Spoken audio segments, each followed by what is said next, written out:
কিন্তু 14 বছর 16 বছরে ডিজিটাল শালি যখন দুলে ভাইয়ের সামনে খাবারের প্লেট নিয়ে হাজির, তখন বলে এ পাগলি, আমি কি খাবার জন্য আসছি?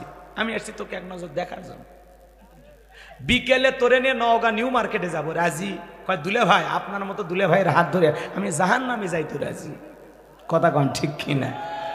কারণ এরা যে কায়দায় মিশতেছে, জাহান্নাম দুইজনের ভাগ্যে জুটে গেছে, বোঝে না, এমনি করছে। শোনেন নাকি, এইবার বিকেল বেলা দুলে ভাইয়ের মোটর সাইকেলে উঠে, বড় আপার স্বামী তো ভ্যানিটি ব্যাগ মাঝখানে দিয়ে একটু গ্যাপ রাখছে। রাস্তাঘাটের যে অবস্থা দেখছেনই তো আপনারা, গ্যাপ আছে না নাই? হ্যাঁ, একটা গ্যাপ দেখে এমন ব্রেক করছি, এক ব্রেকে শালি ফাঁকা জায়গা পূরণ করে তামিলের নায়িকার মতো দুলে ভাই চেপে ধরছে। কথা কোন আছে না নাই? এই সমাজে এগুলো আছে না নাই? বাজান গ, এখন কত কথা বলবো। আজকে নারীরা যে জায়গায় সমস্যা, সে জায়গায় আছে না নাই? ডিজিটাল ভাবি দেবরের প্রশংসা শোনে, আর ভাবি যদি মুমিনা হইতো, আমিনা হইতো, আবেদা সালেহা হইতো, জায়দা হইতো, নেককার দিনদার রহিমা হইতো, দেখে বলতো কুল্লিল মুমিনিনা ইয়াগুদ্দুনা মিন আবসারিহিম। আল্লাহ বলেছেন মুমিন পুরুষের দৃষ্টি থাকবে নিচের দিকে। আমাকে দেখার অধিকার তোর ভাইয়ের আছে, তোর জন্য আমাকে দেখা জায়েজ নয়। এই মুহূর্তে ঘর থেকে বের হয়ে যা। এটা হলো নেককার ভাবির কথা। দূর হয়ে যা, তোর মতো দেবর লাগবে না। আমি তোর ভাবি, তোর বড় ভাইয়ের বউ, আমাকে দেখার অধিকার তোর ভাইয়ের আছে, তোর জন্য আমাকে দেখা যায় না। দেখবেন ভাই যখন বিদেশে থাকে, এলাকায় দেবরের আমদানি কমে না বাড়ে। ওরা ভাবির বাসার সামনে এসে স্লোগান দেয়, ভাবি ভাইয়া তোমার বর, আমি যে দেবর। ভেবে দেখো ভাবি কার কত দাবি। ভাই গেছে মালয়েশিয়ায়, আমি তো দেশে আসি। সুযোগ পাইলে ভাবির ঘরে ঢুকে গল্প করে, দেখে বলে ভাবি আপনার চেহারার দিকে তাকাইলে মনে হয় না আপনি 2 বাচ্চার মা, মনে হয় আপনি এখনো কলেজের ছাত্রী। কথা কয় না কেন? এক ডাইলগে ভাবি কাবু। কয় তুমি এত ভাবলে করে বলো, আমার চেহারার প্রশংসা করো, তোমার ভাই তোমাকে দেখতেই পারে না। কয় ভাইয়ের কি সেই চোখ আসে? ভালোবাসতে গেলে চোখ লাগে। কথা কন ঠিক কিনা?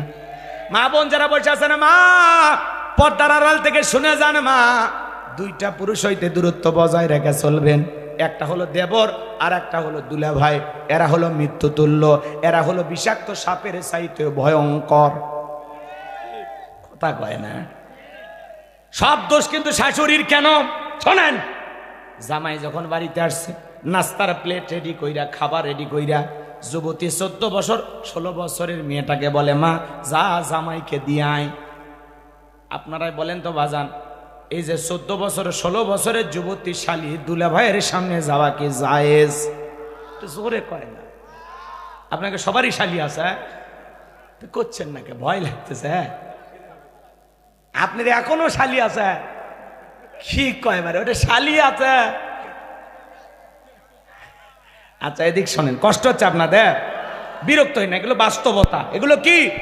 আর যদি বলেন বলবো একটু ঘরের কথা বলতেছি, বোঝেননি? ঘরে ঢুকছি, এবার শুনে যান। লিল্লাহি তাকবীর। বাজান গো আমার, ওই এদিক খেয়াল করেন, ভাবি মানে শাশুড়ি খাবার রেডি কইরা যদি নিজের হাতে জামাইকে দিয়ে আসতো, বাবা জামাই খাও, শাশুড়ি মায়ের মতো জামাইয়ের সামনে যাবে, কোনো বাধা নাই। যাই বললো, বাবা আমার মেয়েটা কেমন আছে, আমার নাতনি কেমন আছে, তোমার দিনকাল কেমন যাচ্ছে, ব্যবসা বাণিজ্য কেমন হচ্ছে, বাবা চেহারা শুকে যাচ্ছে, একটু নিজের যত্ন নিও। শাশুড়ি মায়ের মতো 2টা গল্পও করবে, 2টা ডাল ভাত খাওয়াবে। কথা কন ঠিক কি না? শাশুড়ি জামাইয়ের সামনে যাবে, দেখা করবে, এটা জায়েজ। কথা কন না কেন? এক বাসের ড্রাইভার মহিলা, চাই নাই বাড়ি, মহিলা বাস চালায়, চেহারাটা দেখতে সুন্দর, যুবকেরা পাগল হয়ে গেছে। ওই মহিলার ছবি এখন ইউটিউব ইন্টারনেটের মাধ্যমে ভাইরাল করে দিচ্ছে। বাসের ড্রাইভার মহিলা ভাইরাল। কথা কয় না কে? কয়েকদিন আগে এক পিয়া জান্নাতুল অ্যাডভোকেট সুমন সাহেবের পিছনে একটু হাসি দিয়েছে, ভাইরাল, এক হাসিতে ভাইরাল। এখন ওই মহিলার পাগল হয়ে গেছে যুবকরা, কয় জাতির ক্রাশ। পরে এখন ক্রাশ না, কয়েকটা বাচ্চার মাও। কথা কয় না? এই হলো যুবকদের অবস্থা। মহিলা বাসের ড্রাইভার বাস চালায়, দেখতে সুন্দর, যুবকেরা তার ছবি পোস্ট করে বলতেছে, আরে জীবনে এরকম একটা ড্রাইভার দরকার। কথা কয় না কে? মহিলা মোটরসাইকেল চালাইতেছে, বাস চালাইতেছে, ট্রেন চালাইতেছে বাজান গো আমার, মহিলারা এখন সব দিক দিয়ে এগিয়ে গেছে। আমি এই কথাটা সেদিন দেখেছিলাম একবার ঠাকুরগাঁয়ের বালিয়াডাঙ্গি ওয়াজ করতে গেছিলাম, বিশাল বড় একটা সাইনবোর্ডে লেখা আছে মহিলারা এখন এগিয়ে যাচ্ছে। আমি তখন বললাম দেখি তো মা বোনেরা কি নিয়ে এগিয়ে যাচ্ছে। অবশেষে নিচে আবার পোস্টারে দেখলাম কয়েকজন ছোট ছোট বোনের সাইকেল নিয়ে ছবি। তার মানে আমি বুঝতাম মহিলা এখন সাইকেল নিয়ে এগিয়ে যাচ্ছে। কথা ঠিক না? আর এইবার দেখলাম চাইনার এই বোন বাস চালায় এগিয়ে যাচ্ছে। এইভাবে মহিলারা যত এগিয়ে যাবে, মহিলারা যদি সুন্দরী বাসের ড্রাইভার হয়, পেছনটা তাকাইতে থাকতে থাকতে মহিলারা যদি একবার তাকায়, দুর্ঘটনা ঘটার সম্ভাবনা আছে না? না, এই জন্য বাজান গো আমার, সমাজে যা চলতেছে বলা যায় না। যত কথাই বলি না কেন আপনাদের অনেকের কাছে খারাপ লাগতে পারে, কিন্তু আমি গুনাহগারের কথাগুলো দিল দিয়ে বুঝবেন। ওই মা বোন যদি বোরকা পরতো, পর্দা করতো, তাহলে সমাজে এগুলো ঘটতো না। আজকে নারীরা বেপর্দায় চলার কারণে সমাজে দিন দিন ধর্ষণ বেড়ে গেছে। বাজান গো আমার, সমাজে অশ্লীলতা, উলঙ্গপানা, বেহাপানা বেড়ে গেছে। নারী মানুষ হয়া ওড়না সারা জিন্সের প্যান্ট পরে, শার্ট পরে মোটরসাইকেল চালাইতেছে। মহিলা বাসের ড্রাইভার এ বাজান গো আমার বাস চালাইতেছে, সুন্দরী মহিলা সেজে গুজে গেছে। দেখবেন কোন হাসপাতাল ক্লিনিকে গেলে দেখবেন সুন্দরী মহিলা রিসিপশনে বসে আছে। কথা বলেন না কেন? বাপরে বাপ, যে কায়দা রিসিপশনে সুন্দরী সাজে আছে, ওকে দেখেই তো অর্ধেক অসুখ ভালো হয়ে গেছে। রুগী সোজা হয়ে দাঁড়াচ্ছে, এক্সকিউজ মি, একটু আমার সমস্যার কথা বলতাম, প্লিজ একটু শুনবেন। মহিলা বলতেছে বলেন, কথা কয় না। ওর রং ঢং দেখে আর জ্বর আসছিল, ভালো হয়ে গেছে। আছে না সব জায়গায় মহিলাকে আকর্ষণ করা হচ্ছে। বগুড়ায় আমি এর আগে মহিলা দোকানদার দেখছি কম, সেদিন নিউ মার্কেটে ঢুকে দেখি খালি মহিলা দোকানদার। ভূমিকম্প, এই যে ভূমিকম্প হওয়ার 12টা কারণ আছে। কয়টা? তার মধ্যে একটা হলো শেষ জামানায় যখন মহিলা দোকানদার বেড়ে যাবি, তখন ঘন ঘন জমিনে ভূমিকম্প হয়। ভাই বাড়ির, ভাবি দোকানদার। এখন কাস্টমাররা বলে চা খায় আর না খায়, ভাবিকে এক নজর দেখে আসে। কথা কয় না কেন? মহিলা দোকানদার মানে ওর মার্কেটে বেচা কিনা গরম গরম। কথা কয় না? ছেলে আবার সাজে গুজে যায়, মানে সকাল থেকে ওর সাজতে আধা ঘন্টা লাগে। যারা বউকে দিয়া এরকম দোকানদারি করা নিচ্ছে, রেডি থাকো, রেডি থাকো, তোমার খবর আছে। বেটা বউকে খাওয়াইতে পারো না, পড়াইতে পারো না, দোকানদারি বসে দিয়েছ, তোর খবর আছে। বাটাম ফাইটে ফেলে দিবি, মরার পর ফেরেশতারা বাঁশতে বসে আছে, খালি ঢো। কি কায়দায় মারতে হয়, কথা কোন ঠিক কিনা? আল্লাহ হেদায়েত দান করুক, জোরে বলেন আমিন। মহিলা দোকানদার লক্ষণ ভালো না খারাপ? হ্যাঁ বুঝেন, কথা বুঝেন, রাগ করেন না। মহিলা বাসের ড্রাইভার লক্ষণ ভালো না খারাপ? যখন তখন দুর্ঘটনা ঘটবে। ওই গাড়ি চড়া মানে আজরাইলের সাথে দেখা করা। কথা কন ঠিক কিনা? কষ্ট হচ্ছে আপনাদের না? মা বোনদের কিনে বেশি কথা বলবো না। মা বোনরা পর্দায় থাকলে তারা নিরাপদ থাকবে। কথা বলে ঠিক কিনা? পর্দা নফল না ফরজ? আল্লাহ বলেন অকরনা ফি বুয়ুতিকুন্না ওয়ালা তাবাররুজনা তাবাররুজাল জাহিলিয়াতিল উলা। নারীরা তোমরা ঘরের ভিতর অবস্থান করো, খবরদার জাহিলিয়াতের যুগের মেয়েদের মতো নোংরা অশ্লীল পোশাক পরে নিজের দেহকে প্রদর্শন করো না। নারীরা পর্দায় থাকলে নিরাপদে থাকবে। পর্দাশীল নারীর উপরে আল্লাহ রহমত বরকত নাজিল হয়। এদিক খেয়াল করেন, কোন সম্ভ্রান্ত ভদ্র ফ্যামিলির মেয়ে বোরকা ছাড়া বাইরে যাবে না। একটা নারী যদি ঢিলে ঢালা বোরকা পরে, হাত মোজা পা মোজা লাগায়, মনের অজান্তে শ্রদ্ধার সম্মানে মাথাটা নত হয়ে আসে। এই জন্য বউকে পর্দায় রাখার দায়িত্ব আপনার, মেয়েকে পর্দায় রাখার দায়িত্ব আপনার। কথা বলে ঠিক কিনা? পর্দায় রাখবেন তো ইনশাআল্লাহ। পর্দাশীল নারীর উপরে আল্লাহ রহমত নাজিল হয়। যে নারী বোরকা পরে, পর্দা করে, নামাজ পড়ে, কোরআন তেলাওয়াত করে, ওই নারীর পেট থেকে নামাজি নেককার সন্তান জন্ম নেয়। কথা বলে ঠিক কিনা? আর যারা ডিজিটাল বিউটি পার্লারের সাজ দিয়ে রং ঢং কইরা নিজের দেহকে প্রদর্শন করে, এদের পেট থেকে নাস্তিক জন্ম নেয়, বেনামাজি জন্ম নেয়, সুদখোর নিশাখোর সন্তান জন্ম নেয়।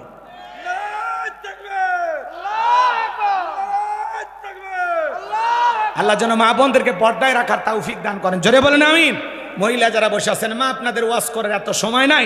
4টে আমলে 8টা জান্নাতের দরজা খোলা।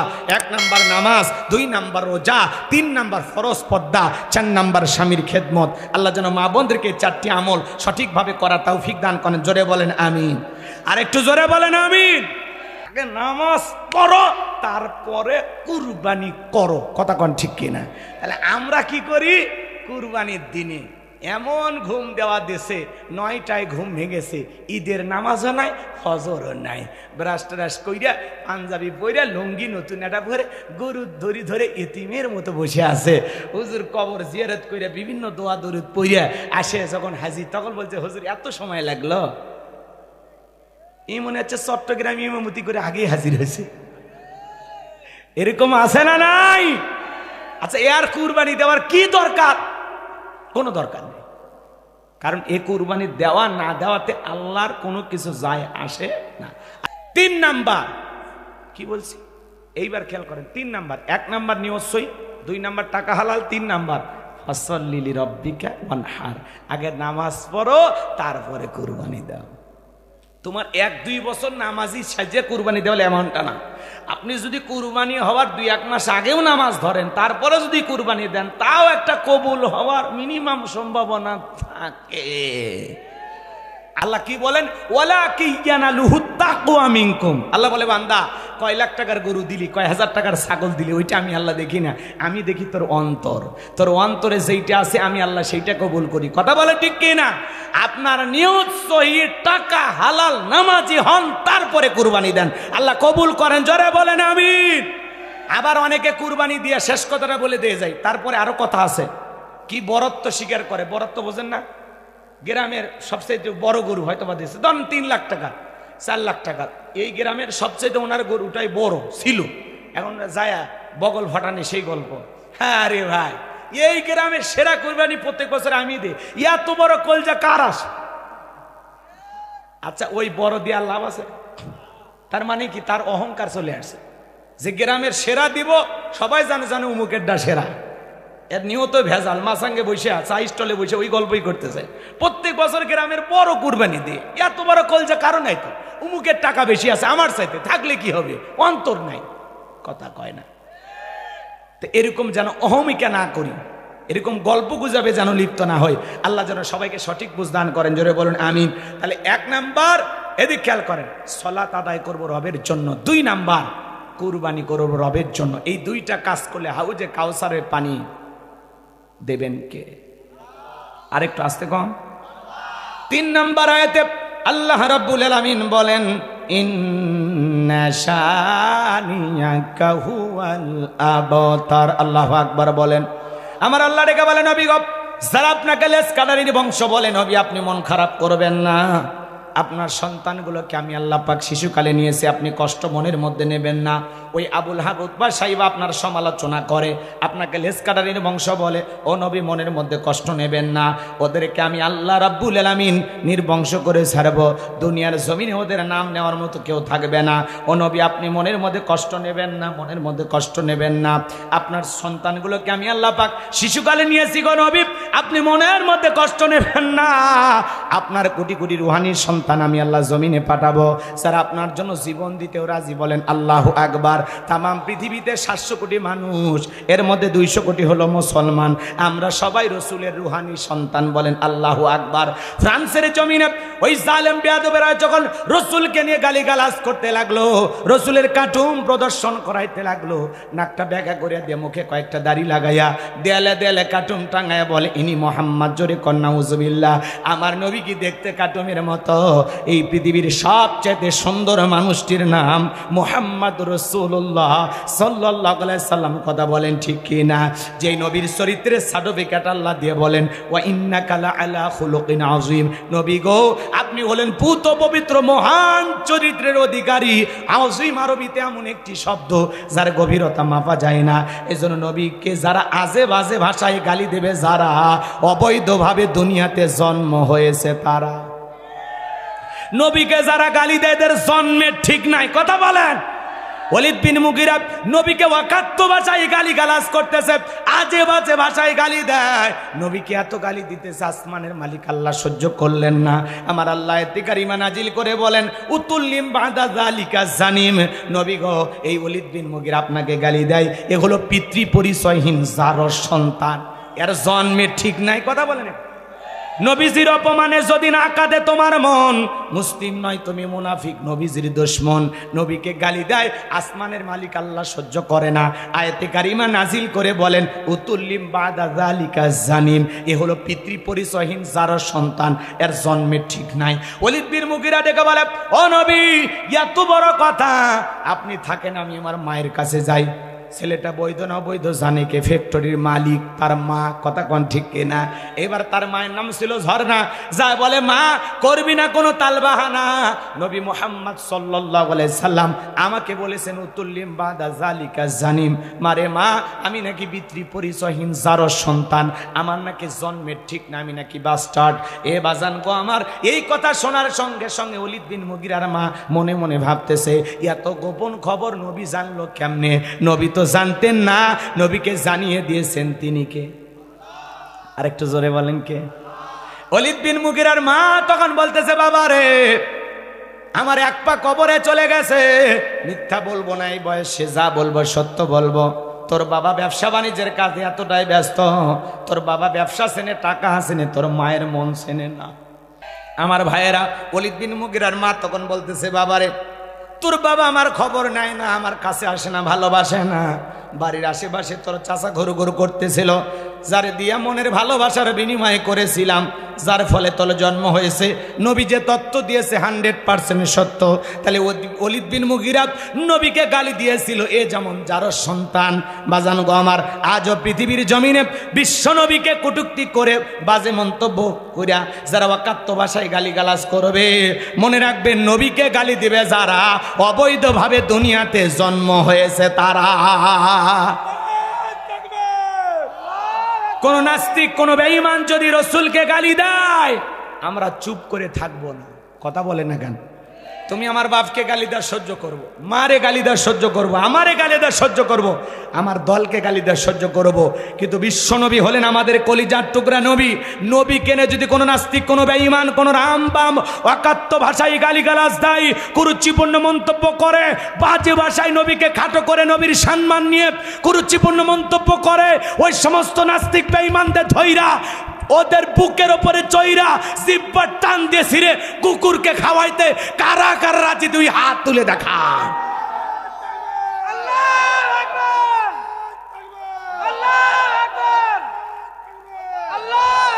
নবীর সম্মান মর্যাদা ছোট হবে এমন কোন কাজ কোন বেঈমানকে আমরা করতে দেব না। কথা বলে ঠিক কিনা? এই জন্য খালি রসুলের উম্মত হলে হবে না, রসুলের ইজ্জত সম্মান রক্ষা করার জন্য, জীবন দেওয়ার জন্য তৈয়র থাকা লাগবে। কথা বলে ঠিক কিনা? নবীজির অপমানে যদি না কাঁদে তোমার মন, মুসলিম নয় তুমি মুনাফিক, নবীজির দুশমন। কথা বলে ঠিক কিনা? রসুলের প্রতি মহব্বত, ভালোবাসা থাকার দরকার আছে না নাই? মানি না, মানব না, মানতে পারি না, আল্লাহ রসুলের অবমাননা। মানি না, মানব না, মানতে পারি না, আল্লাহ রসুলের অবমাননা। অবমাননাকারীরা রক্ষা পাবে না। মানি না, মানব না, মানতে পারি না, আল্লাহ রসুলের অবমাননা। কথা বলে ঠিক কিনা? বিশ্বনবীর উম্মতেরা নাও হাতে শমশির, খতম করো আবু জেহেলের নাতিপুতির শাগরিদ, নাস্তিকদের আস্তানাতে আগুন জ্বালাও না। মানি না, মানব না, মানতে পারি না, আল্লাহ রসুলের অবমাননা। বাংলার মুসলমানেরা জেগে উঠেছে, নাস্তিকদের লেজ গুটিয়ে পালাতে হবে। বাংলার মুসলমানেরা জেগে উঠেছে, নাস্তিকদের লেজ গুটিয়ে পালাতে হবে, নইলে তাদের হবে আজ কবর রচনা। মানি না, মানব না, মানতে পারি না, আল্লাহ রসুলের অবমাননা। বিশ্বনবীকে ব্যঙ্গ করে করলো সিনেমা, এর জন্য দায়ী থাকবে বারাক ওবামা। বুশের মতো জুতা খাইতে টাইম লাগবে না, ওই ম্যাকরনের জুতার বাড়ি খাইছে টাইম লাগে না। মানি না, মানব না, মানতে পারি না। আল্লাহ রসুলের অবমাননা মানি না, মানব না, মানতে পারি না। আল্লাহর কোরআনের অবমাননা মানি না, মানব না, মানতে পারি না। আলেম ওলামার অবমাননা। কথা বলে ঠিক কিনা? তাহলে এদিক খেয়াল করেন, ফ্রান্সের লোকেরা কেন গালি দিল? পৃথিবীর 228টা রাষ্ট্র নিয়ে গবেষণা করা হলো, অবশেষে তথ্য বেরিয়ে আসলো ফ্রান্সের মহিলারা বিয়ের আগেই বাচ্চা জন্ম দেয়। এই জন্য ওরা মাঝে মাঝে রফিসুলকে গালি দেয়, কারণ ওই দেশের অধিকাংশ বাচ্চারা বাবার পরিচয় ছাড়াই দুনিয়াতে আসছে, এই জন্য তাদেরকে বাস্টার্ড বলে ঘোষণা করা হলো। কথা বলেন ঠিক কি না? এই জন্য মনে রাখবেন, নবীকে গালি দেবে যারা দুনিয়াতে অবৈধভাবে বাপ ছাড়াই জন্ম হয়েছে তারা। কথা বলেন ঠিক কি না? নাইবে রাসূল আলেম ওলামাদেরকে গালি দেবে যারা, এরাও অবৈধ জারর সন্তান। কথা বলেন ঠিক কি না? আলেমদের পক্ষে, নবী রাসূলের পক্ষে থাকতে রাজি আছেন তো ইনশাআল্লাহ? আর একবার হাত তুলে দেখেন কারা কারা রাজি। লিল্লাহি তাকবীর। আল্লাহ যেন কোরআন সুন্নাহ দিয়ে জীবনটা সাজানোর তৌফিক দান করেন। একটু জোরে বলেন আমিন। হাত নামান ভাই, অনেক কথা বাকি আছে, অনেক কথা বাকি আছে। আর কথা না বাড়াই ভাইয়া, 12টা বার হয়ে গেছে। দোয়া করে দিই, যত বলবো ততই ভালো লাগবে। খারাপ লাগতেছে? শোনেন, ধানের মধ্যে পাতান থাকবে। মসজিদের কাজের জন্য দেখেন আবু রায়হান ভাই কলিজা ভালো মানুষ, বাপের সম্পদ আছে, তো ওরা গরিব মানুষ। তারপরে দোয়া করেন। আমার একটা মাদ্রাসা আছে, দোয়া করবেন না? মাদ্রাসা আছে, ওই মাদ্রাসার পাশে আমি আজকে আবার নতুন করে শুরু করছি মানবতার দেয়াল। কি কথা কয় না? মানবতার দেয়াল। তার মানে এখানে আপনার অপ্রয়োজনীয় জিনিসগুলো রেখে যাবেন, আবার যার যেটা প্রয়োজন নিয়ে যাবেন। এগুলো ভালো না? কথা কয় না? তো আমি আজকে আমাদের বাসার যে কাপড় চোপড় যা ছিল, হ্যাঁ, প্রায় অনেকগুলো কাপড় রেখে দিছি। আমি সন্ধ্যের পরে যা দেখি একটাও নেই, সব নিয়ে গেছে। আলহামদুলিল্লাহ। কম এই যে ভালো কাজ, মানুষের কল্যাণ হোক, মানুষের উপকারে কাজে লাগুক, এই জন্য দেখেন আমার মাদ্রাসার প্রাচীরের সামনে আমি রেখে রাখছি মানবতার দেয়াল। যার যেটা প্রয়োজন রেখে যান, যার যেটা প্রয়োজন নিয়ে যান। কথা বোঝেন? এভাবে ইনশাল্লাহ আস্তে আস্তে ভালো কাজে অংশগ্রহণ করা লাগবে। এখানে মানে পুরুষদের কাপড় রাখতে পারেন, নারীদের কাপড় রাখতে পারেন, ছোট বাচ্চাদের কাপড় রাখতে পারেন। মসজিদের এক সাইডে এক দেয়ালে আপনি লিখে রাখলেন মানবতার দেয়াল। ছোট ছোট পুরাতন কাপড় ছোট বাচ্চাদের, বয়স্ক মানুষদের রেখে গেলেন, যার যেটা মন চায় নিয়ে যাবেন। কাউকে কাপড় দিতে গেলে পুরাতন, হ্যাঁ নতুন দেওয়ার পুরাতন দিচ্ছে, কিন্তু ওইভাবে মানুষ নিয়ে যাবে, টিটকেরিও মারবে না, ঠাট্টাও বিদ্রুপ করবে না, যার যেটা পছন্দ হয়েছে নিয়ে চলে যাবে। কথা বলেন ঠিক কিনা? তো এই মানবতার দেয়াল করাই আপনারা খুশি না বেজার? তো আমার জন্য দোয়া করবেন, আল্লাহ কবুল করেন। জোরে বলেন আমিন। তো রসুলের ছেলে সন্তানগুলো কেন জীবিত থাকলো না? আমি যদি এই বিষয়টা বলতে চাই, কমপক্ষে আরো আধা ঘন্টা ওয়াজ করেন। কথা কয় না কেন? না না, এত করার সুযোগ নেই। শোনেন, 1 নাম্বার, এই দুনিয়াতে নবীর ছেলে নবী হয়েছে। বাবা ইয়াকুব নবী, বাবা ছেলে ইউসুফ নবী। বাবা নবী দাউদ, ছেলে নবী সুলাইমান। আল্লাহু আকবার বলেন। বাবা ইব্রাহিম পয়গাম্বার, ছেলে ইসমাইল ইসহাক পয়গাম্বার। আল্লাহু আকবার বলেন। তো বিশ্ব নবী হলেন শেষ নবী, খাতামান নবিয়্যিন। তিনি হলেন শেষ নবী, আখিরি নবী। তারপরে দুনিয়াতে আর কেউ নবী আসবে? কথা বলেন না কেন? রসুল এসেছেন মানে নবুয়তের দরজায় আল্লাহ তাআলা সিলগালা করে দিয়েছে। রসুলের পরে দুনিয়াতে আর কোন নবী আসবে? আপনার আমার নবী হলেন শেষ নবী, শেষ পয়গাম্বার, আর আমরা হলাম শেষ পয়গাম্বারের শেষ উম্মত। তিনি হলেন আখিরি পয়গাম্বার, আমরা হলাম আখিরি উম্মত। কথা বলেন ঠিক কি না? কিন্তু আমাদের আবেগ কম না বেশি? নবীর ছেলে নবী হবে না, ঠিক আছে, কিন্তু নবীর মতো অথবা নবীর সমমর্যাদায় মানুষ যদি তাকে মানা শুরু করে, কথা কয় না কেন? বাপ্পি ছেলে মারা, মানে বাপ মারা গেছে, এখন ছেলে কি হয়েছে? গদ্দিনী শিল্পী। বাবা পীর, ছেলে হয়েছে পীর জাদা। কথা কয় না? সমাজে এরকম আছে না নাই? মানে বাপ মারা গেছে, এখন ছেলে আলেম হইলেও পীর, দাড়ি থাকলেও পীর, দাড়ি ছাড়া হলেও পীর। সমাজে আছে না নাই? এ কথা কয় নাকি আপনারা? এই যে পীরের নামে ভণ্ডামি আমাদের সমাজে আছে না নাই? এই যে বগুড়া মহস্থান, আপনারা নাম শোনেননি? শাহ সুলতান বলখি রহমতুল্লাহ আলাইহি সাহিত্য আছেন, আলহামদুলিল্লাহ ভালো। তিনি এসেছেন, কথা বলেন না কেন? ইসলামের প্রচার প্রসার করেছেন। ওনার অনেক লম্বা ইতিহাস, ওটা বলতে গেলে আধা ঘন্টা লাগবে, ওইদিকে যাচ্ছি না আমি। তাহলে তিনি এসেছেন এলাকাকে আলোকিত করার জন্য। এখন তার মাজারের পাশে শেষ বৈশাখে আজকে গাজার আসর বসে গেছে ওরস শরীফের নাম নিয়ে। কথা বলেন ঠিক কিনা? বাংলাদেশের বিভিন্ন এলাকার সাধু সন্ন্যাসীরা, পাগল পাগলিরা, তালা বাবা, সালা বাবা, গামছা বাবারা এই বগুড়ার মস্তানে হাজির হয়ে গেছে বৈশাখের শেষ মেলায়। পাগল পাগলি হয়ে সব তালে তাল মিলে গাঁজা খাইতেছে, গাঁজা আর কলকিতে টান মারতেছে। কথা কন ঠিক কিনা? আজকে মাজারগুলো হয়ে গেছে গাঁজা খাওয়ার নিরাপদ জায়গা। এমন কায়দায় গাঁজার কলকিতে টান মেরে ধুয়ে ছেড়ে দেয়, রাস্তায় প্রশাসনের লোক দাঁড়িয়ে থাকলে মনে হয় যে ওরসের রান্না চলতেছে। কথা কয় না? এই গাঁজা মদ খাইয়া মাতাল হইয়া বৈশাখ মাসের শেষ বুধবার একটু বৃষ্টি হয়েছে, তখন রাস্তা একটু ভাঙ্গা ছিল, বাজান গর্তের ভিতরে পানি আটকে আছে। এত খাওয়া খাইছে, মাথা লোট হয়ে গেছে। ওই রাস্তার গর্তের পানি দেখা এখন বলতেছে এত বড় নদী পার হব কেমনে? মানুষ তখন বলতেছে পাগলা এটা নদী না রে, এটা রাস্তার গর্তের পানি। কয় না আমি এ নদীতে নামবো না। আছে না নাই? গাঁজা খায়া পাগল হয়ে যায়। গাঁজা খায়া মুজদারি লাল বানাইছে, টর্চ লাইট মেরে মুখ কই খুঁজে পাওয়া যায় না, বগলের চুল দিয়ে বেরি বাড়ি হয়েছে। ওর সুন্দরবনের স্থলে বান্দরবনে কি অবস্থা? এরকম ভণ্ড আছে না নাই? পাগল পাগলি ছুটিছে। দরবেশ বাবা, লালু বাবা, কালু বাবা, তালা বাবা, সালা বাবা, গামছা বাবা, বাপরে বাপ কত বাবা, পিস্তল বাবা আছে না নাই? লাল কাপড় পরিয়ে বাপরে বাপ এমন কায়দায় ভাব ভুবনে বসে পড়তে পারে না, সূরা ফাতিহা সহি করে পড়তে পারে না। এও নাকি পীর। 30 বছর গোসল করে না, নাম দিয়েছে সাধু বাবা।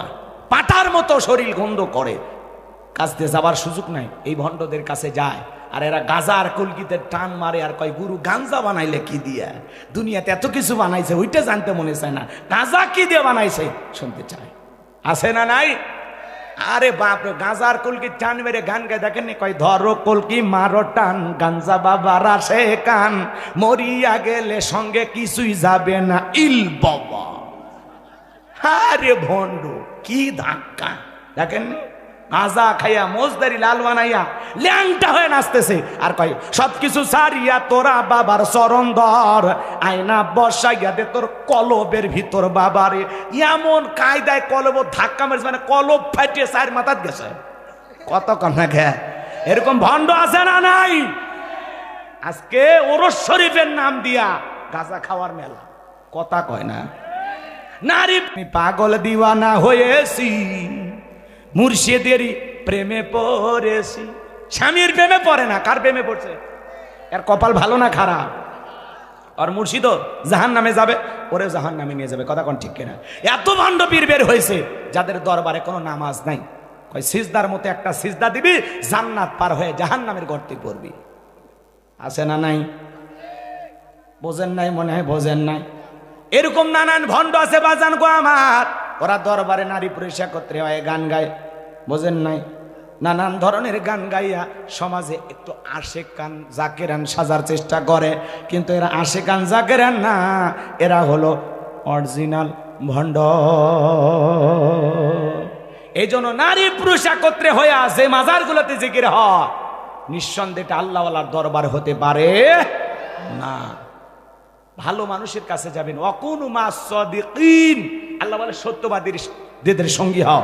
যে পীরের পা থেকে মাথা পর্যন্ত নবীর সুন্নত দিয়ে ঢাকা, যার চেহারার দিকে তাকাইলে আল্লাহর কথা স্মরণ হয়, যে পীর নিজের ইমামতিতে মুরিদদেরকে নামাজ আদায় করে, ওইটা হলো পীর। কথা কোন ঠিক কিনা? পীর ছিল শাহজালাল খানকায় পীর, রাজপথে পীর, নারাই তাকবীর হুঙ্কার দিয়েছে, গৌর গোবিন্দ পালাইতে বাধ্য হয়েছে। আল্লাহওয়ালারা ছিল, আল্লাহওয়ালাদের কারণে দেশে ইসলামের প্রচার প্রসার হয়েছে। আমরা আল্লাহওয়ালাদের বিরুদ্ধে ওয়াজ করি না, হক্কানি আল্লাহওয়ালাদের সাথে আমরাও আছি, কিন্তু কোনো ভণ্ডের সাথে আমরা নাই। এ কথা বলেন ঠিক কিনা? আল্লাহ যেন আমাদের হেদায়েত দান করেন। জোরে বলেন আমিন, আর একটু জোরে বলেন আমিন। তাহলে যারা মাজারে বৈশা ওরসের নামে গাঁজা টানে, এরা পীর হতে পারে? মনে থাকবে, খবরদার গরু ছাগল নিয়ে দৌড়াবেন না। এতই বেশি হয়েছে, এলাকায় মাদ্রাসা নাই, একটা বাচ্চা ওই একটা ছাগল দেন মাদ্রাসায় দিয়ে দেন, এতিম বাচ্চারা জবাই করে খাবে, খায় আল্লাহর কোরআন তিলাওয়াত করবে, আরশের মালিক আল্লাহ খুশি হবে। গরু বেশি হয়েছে, এলাকায় গরিব মেয়ে, এতিম মেয়ে, বিয়ে হয় না, আর বিয়ে তো এটা মেহমানদারি করে 50-100 জন মানুষকে খাওয়ায় দেন, আল্লাহ খুশি হবে। আপনি বাবার দরবারে গরু ছাগল নিয়ে দৌড়াচ্ছেন, মানে ওখানে মাজারে টাকা দিয়ে লাভটা কি? কথা বলে না কেন? আজকে পাগলা, ওই যে কিশোরগঞ্জের পাগলা মসজিদ না পাগলা মাজার আছে না, হারি টাকা কি টাকা গো, আমরা মাদ্রাসার জন্য টাকা চাই পাই না, কথা কয় না কে? আর ওটি বাপ রে বাপ, ওখানে মনে করেন প্রত্যেকবার 2 মাস 3 মাস পরে এইবার বস্তা খুলছে, 27 বস্তা টাকা, দেশি বিদেশি গহনা আছে, দেশি বিদেশি মুদ্রা আছে, গুনতে গুনতে টাকা বের হলো 9 কোটির উপরে। হাই টাকা গো, ওর থেকে 1 কোটি টাকা দিলে আমার মাদ্রাসা হয়ে যেত, কথা কন ঠিক কিনা?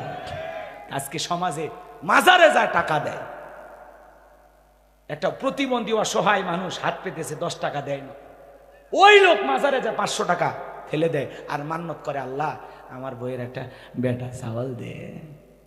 মাজারে পীর সাহেব ছেলে মেয়ের কারখানা খুলে বসে আছে, চাইলেন আর ভাইলেন, ছেলে মেয়ে দেওয়ার মালিক। খবরদার এগুলোতে যাবেন না, আপনারা বড় বিরক্ত হচ্ছে, রাত অনেক বেশি হয়েছে, আমি আর কষ্ট না দেই। রায়ন ভাই দোয়ার দিকে যাই, আপনারা যে না না না আপনারা বিরক্ত হচ্ছেন না না, এই ভণ্ড বীরের কথা বলে অনেকে মানে মুরিদ থাকে না 2-4টে, ওরা বেজার হয়ে যায়, আমাদের বাবার বিরুদ্ধে ওয়াজ হচ্ছে, তোর বাবা নিজেও জাহান্নামে যাবে, তোরেও নিয়ে যাবে, রেডি থাক, কথা কয় না কেন?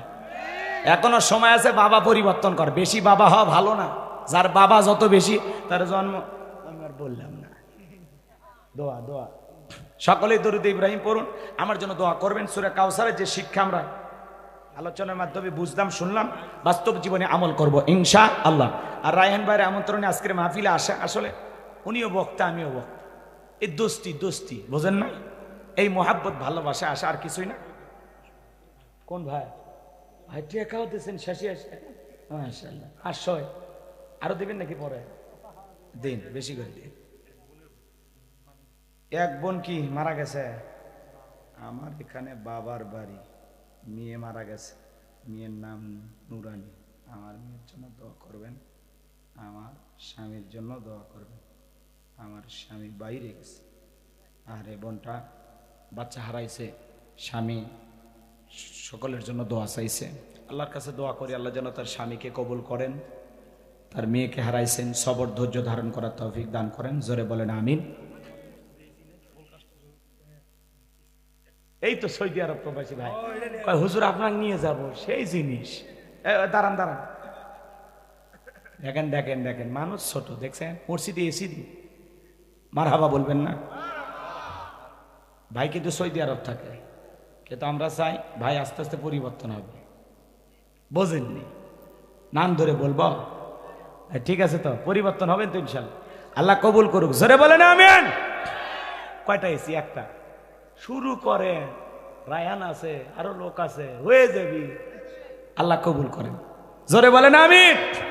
ভাইয়ের নাম শরীফ ভাই, মাশাআল্লাহ শরীফ ভাই, উনি মসজিদের জন্য একটি এসি দিয়েছেন, আল্লাহ কবুল করেন।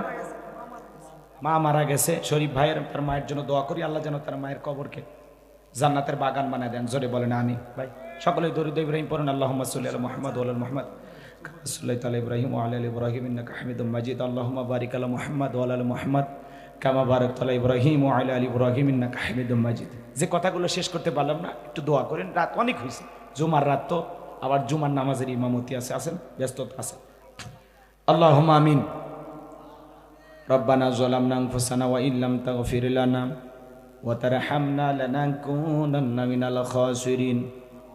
রানীনগর পশ্চিম পাড়া পুরাতন জামিয়া মসজিদের উদ্যোগে আজকে বিরাট ইসলামী জলসার সম্মানিত সভাপতি জনাব এইচ.এম. নয়ন খান আল্লাহ কবুল করে নেন। সহ সভাপতি হিসেবে যাদের নাম আছে বীর মুক্তিযোদ্ধা শামসুর রহমান, জনাব আলহাজ মোহাম্মদ আব্দুর রাজ্জাক খান, আল্লাহ তোমার গোলামদের তুমি কবুল করে নাও। প্রধান অতিথি জননেতা অ্যাডভোকেট ওমর ফারুক সুমন সাহেবকে আল্লাহ কবুল করে নেন।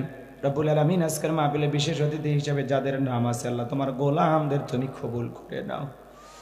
রব্বুল আলামিন আল্লাহ তাআলা আজকের মাহফিল আমার পূর্বে আলোচনা রেখে ধন্য করেছেন। আমার প্রিয় ভাই শুধু বাংলাদেশ নয় ভারতীয় আলোচনা করেন, চমৎকার কণ্ঠ, তরুণ আলোচক, আমার কলিজার টুকরা ভাই হযরত মাওলানা এইচ.এম. মেহেদী হাসান সিদ্দিকী, তোমার গোলামের কণ্ঠ তুমি সারা বিশ্বের জন্য কবুল করে নাও। তার ইলম যোগ্যতা বাড়ায় দাও, দুনিয়া আখিরাতে আরো ইজ্জত সম্মান বাড়ায় দাও। কথা বলেছেন এই গ্রামের কৃতি সন্তান, আমার অত্যন্ত স্নেহের, অনেক কাছের। দেখা হলে মাহফিল শেষে ফোন দেয়, ভাই কোন জেলা আছেন, কোন এলাকায় আছেন। এমন মোহাব্বত করেন, ভালোবাসেন। আমাকে বলেছেন, ভাই আমার গ্রামের একটা মাহফিল একটু করে দেয়া লাগবে। আমি আর না করতে পারি নাই। আমার ভাই এত মোহাব্বত করে, নিজের শরীরের কাপড় খুলে আমার কাপড়ে পরায় দেয়। কয়েকদিন আগে একটা মাহফিলে গিয়ে আমি বলেছিলাম, ভাই তোমার কোটিটা দেখতে সুন্দর। বলা মাত্রই নিজের শরীরের গায়ের কোটিটা খুলে আমার গায়ে পরায় দেয়, বলে বড় ভাই আপনি পড়েন। এত মোহাব্বত করেন, ভালোবাসেন এই গ্রামের কৃতি সন্তান, এলাকার মানুষের নয়নমণি হযরত মাওলানা আবু রায়হান। আমার প্রিয় ভাইয়ের কণ্ঠকে তুমি কোরআনের জন্য কবুল করে দাও। আল্লাহ তাআলা তার ইজ্জত সম্মান বাড়ায়া দাও।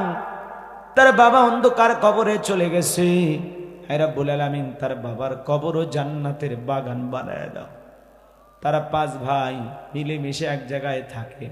আল্লাহ তাআলা বাড়ির কাজ করতেছে, আল্লাহ তাআলা খায়ের ও বরকত দিয়ে দাও। আল্লাহ মিলেমিশে সকল ভাইকে নিয়ে সারাটা জীবন এভাবে সুন্দর একটা ফ্যামিলি নিয়ে তাদের জীবন ধারণ করার তৌফিক দিয়া দাও রব্বুল আলামিন। আজকের মাহফিল বাস্তবায়ন করতে গিয়ে যারা যেভাবে সহযোগিতা করেছেন, আমার শরীফ ভাই সহ মসজিদের এসি দিতে চাইলেন যে সমস্ত কলিজার টুকরা যুবকেরা, আল্লাহ তাআলা আজকের মাহফিল বাস্তবায়ন করেছেন, প্রত্যেকটা যুবকের ঈমান খালিদ বিন ওলীদের মতো কবুল করে নেন। আমির হামজার মতো ঈমান তাদেরকে দান করেন। আল্লাহ তাদের রোজগারে বরকত দিয়া দেন। যত প্রবাসী ভাইয়েরা দান করেছে, আল্লাহ এই দানগুলো কবুল করেন। আজকের মাহফিলে নগদে বাকিতে যত মানুষ টাকা পয়সা দিয়েছে, আমার মা বোনেরা দিয়েছে, আমার আবু রায়হান ভাই 10,000 টাকা দিয়েছে, শরীফ ভাই একটা এসি দিয়েছে। আল্লাহ তাআলা যারা যেভাবে দান করেছে, এই সকলের দানগুলো কবুল আর মঞ্জুর করে নাও। এ দানের উসিলা করে কোটি কোটি টাকার মালিক বানায় দাও, দুনিয়া আখিরাতে ইজ্জত সম্মান বাড়ায় দাও। আমরা যারা হাত তুলে ধরেছি, অনেকের মা নাই, বাবা নাই, ইতিম বানায় খবরে চলে। জনম দুঃখিনী মায়ের কথাকে ভোলা যায়, আদরের বাবার কথাকে ভোলা যায়। যে মা 10 মাস 10 দিন গর্ভে ঠাই দিয়েছে, প্রসবের যাতনা সহ্য করেছে, 2-2.5 বছর মুখের দুধ পান করাইছে, নিজে না খায়া আমাদের মুখে খাবার তুলে দিয়েছে। ওই জনম দুঃখিনী মা চেহারার দিকে তাকায়া বলতো, বাবা সারাদিন কিছুই বুঝি খাও না। কেউ আর ভালোবেসে বলে না, বাবা তুমি কেমন আছো। মায়ের ঘরটা ফাঁকা, বাড়িতে গেলে কলিজাটা খাকা করে। মায়ের মতো মুখখানি আর কাউরে খুঁজে পাওয়া যায় না। যে মা নিঃস্বার্থ ভালোবাসা দিল, যে বাবা মাতার ঘাম পায়ে ফেলাইয়া আমাদেরকে মাদ্রাসায় পড়াইলো, স্কুল কলেজে পড়াইলো, সারাটা জীবন আমাদের জন্য চিন্তা করে গেল। ওই বাবা হারা মা হারা এতিম যারা আজকের মাহফিল থেকে হাত তুলে ধরেছে, ওই জনম দুঃখিনী মা বাবার কবরে আর সবটুকু পৌঁছায় দাও। মা বাবার কবর জান্নাতের বাগান বানায় দাও। রব্বির হামহুমা কামা রব্বায়ানি সগীরা, ওয়া রব্বির হামহুমা কামা রব্বায়ানি সগীরা। আমাদের আত্মীয় স্বজন পাড়া প্রতিবেশী যারা কবরে চলে গেছে, মাফ করে দাও, কবরগুলো জান্নাতের বাগান বানায় দাও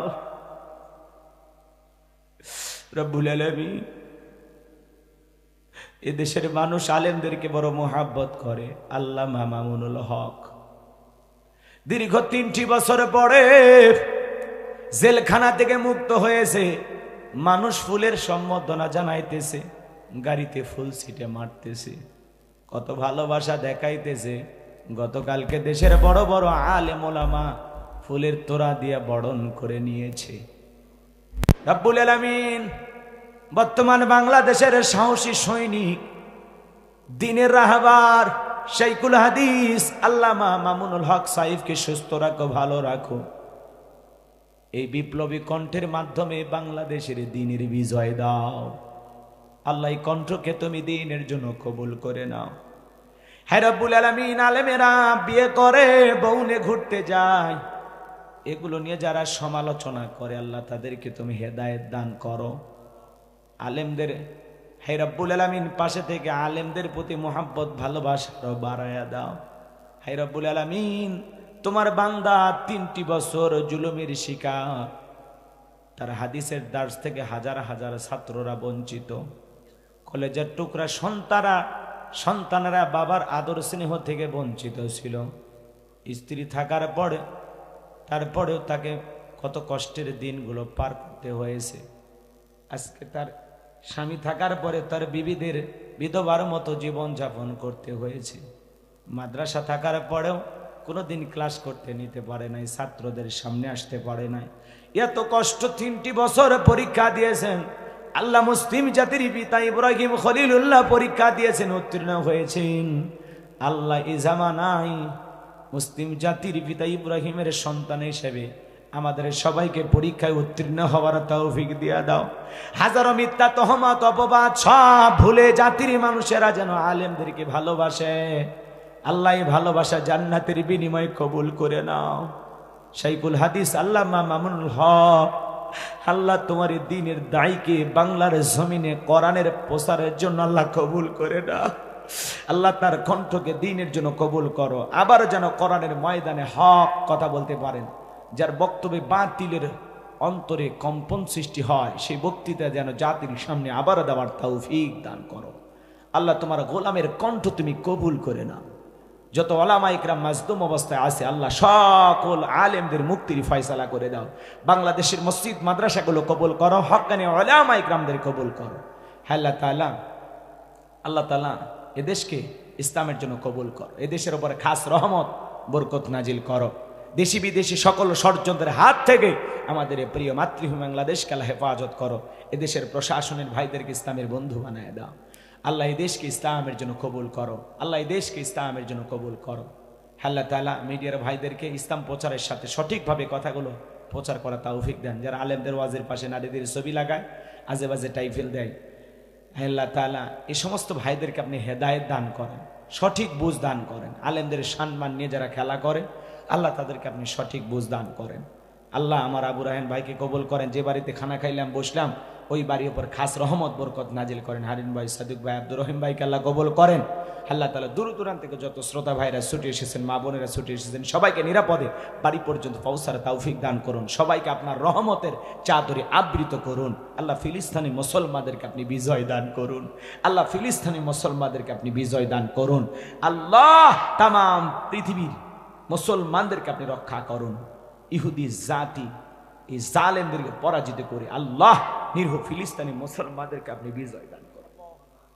আল্লাহ তামাম পৃথিবীর মুসলমানকে ঐক্যবদ্ধ হওয়ার তৌফিক দান করুন। সূরা কাউসার থেকে যে আলোচনা হয়েছে, বক্তা শ্রোতা সবাইকে এ কথাগুলো বাস্তব জীবনে আমল করার তৌফিক দেন। স্থানীয় নেতৃবৃন্দ, প্রশাসনের ভাইরা সহ যারা যেভাবে এই মাহফিলে সহযোগিতা করেছেন সবাইকে আপনি কবুল করেন। আল্লাহ যারা দূরদূরে কষ্ট করে ছুটে এসেছেন, আর যদি কোনোদিন নওগাঁর মুসলমানের সাথে দেখা না হয়, এই মুখগুলো জান্নাতের সিঁড়িতে পরিচয় করায় দিও। আল্লাহ এই মুখগুলো জান্নাতের সিঁড়িতে পরিচয় করায় দিও। আল্লাহ আমার হাসি ভাইকে কবুল করো। আল্লাহ এসে মেহেদি হাসান সিদ্দিকী ভাইকে আল্লাহ কবুল করো। আমার আবু রায়হান ভাইকে আল্লাহ কবুল করে নাও। আল্লাহ তোমার এই গোলামদের কণ্ঠ তুমি কবুল করে নাও। সুবহানা রাব্বিকা রাব্বিল ইজ্জাতি আম্মা ইয়াসিফুন ওয়া সালামুন আলাল মুরসালিন আলহামদুলিল্লাহি রাব্বিল আলামিন। আল্লাহ আমি গুনাহগারের মাদ্রাসাকে কবুল করে নাও। আমার মাদ্রাসায় এতিম গরিব বাচ্চাদের জন্য থাকা, খাওয়া, চিকিৎসা, পোশাক সম্পূর্ণ ফ্রি। 60 জনের মতো আমার মাদ্রাসায় ছাত্র, আমার মাদ্রাসাকে আল্লাহ কবুল করে নাও। মাদ্রাসার পাশাপাশি মসজিদ, গণকবরস্থান বানানোর স্বপ্ন দেখেছি, আল্লাহ তোমার গোলামের স্বপ্নগুলো তুমি পূরণ করে দিও। এটাই যদি জীবনের শেষ মাহফিল হয়, শেষ দোয়া হয়, আল্লাহ তোমার কাছে এতটুকু চাওয়া, জীবনে একটাবার খানায় কাবায় আমাদের সবাইকে কবুল করে নিও। রসুলেরাও যা পাকে দাঁড়িয়ে সালাম দেওয়ার সুযোগ করে দিও। মালাকুল মউত যখন সামনে দাঁড়িয়ে যাবে মৃত্যুর সময়, রসুলের চাঁদ মুখখানা দেখতে দেখতে জবানে জারি করে দিও লা ইলাহা ইল্লাল্লাহু মুহাম্মাদুর রাসূলুল্লাহ।